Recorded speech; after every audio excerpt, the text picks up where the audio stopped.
города Якутска продолжает лечение. Вот. Ну, состояние всех больных стабильное. Мы надеемся, что все-таки на этой неделе у нас еще будут и новые выписанные.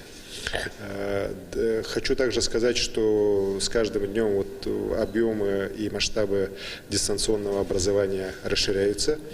Сегодня практически 97% учащихся республики, а учащихся у нас порядка 147 тысяч человек, они уже 97 уже охвачены разными формами дистанционного обучения. Конечно, с мест поступает достаточно много вопросов, связанных с медленной скоростью интернета, зависанием тех или иных образовательных платформ, но я думаю, что в ближайшее время это все наладится. Тем более сегодня ночью я принимал участие в прямом эфире практически вместе с министром просвещения нашей страны Сергеем Сергеевичем Кравцовым, на котором также было сказано, что сегодня и в части совершенствования образовательных платформ крупнейших, таких как российская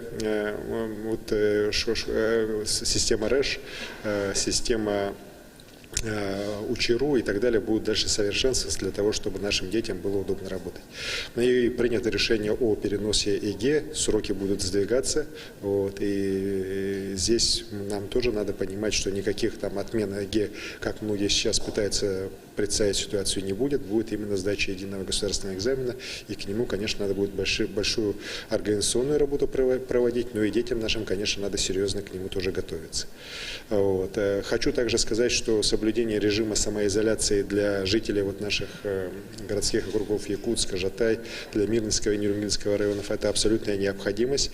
Многие решили, что раз погода стала теплая, пришла весна, то можно смело выходить на улицу. Ничего подобного. Как раз вирус себя наиболее вольготно чувствует при температурах 4-5 градусов, которые как раз у нас днем устанавливается сейчас на территории данных муниципальных образований.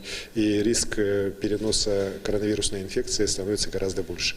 Поэтому я еще раз обращаюсь к жителям данных муниципальных районов соблюдать режим полной самоизоляции. Это очень важно, это очень нужно, в первую очередь для вашего здоровья и здоровья ваших родных и близких. Мы сегодня видим, как болезнь начинает убыстрять свое распространение на территории других регионов Российской Федерации, причем не только Москвы, но уже и уральских, сибирских, дальневосточных. Достаточно посмотреть на соседнюю Бурятию, так, и угроза с нашей республики, она далеко не снята. Все только начинается, и, соответственно, соблюдение режима самоизоляции – это на сегодняшний день самый главный и действенный способ преодоления распространения новой коронавирусной инфекции. Поэтому очень большая просьба режим самоизоляции соблюдать очень строго. Спасибо. Спасибо большое. Это был брифинг главы Якутии с информацией о ситуации по COVID-19 в регионе на 11 часов дня 8 апреля. Оставайтесь с нами.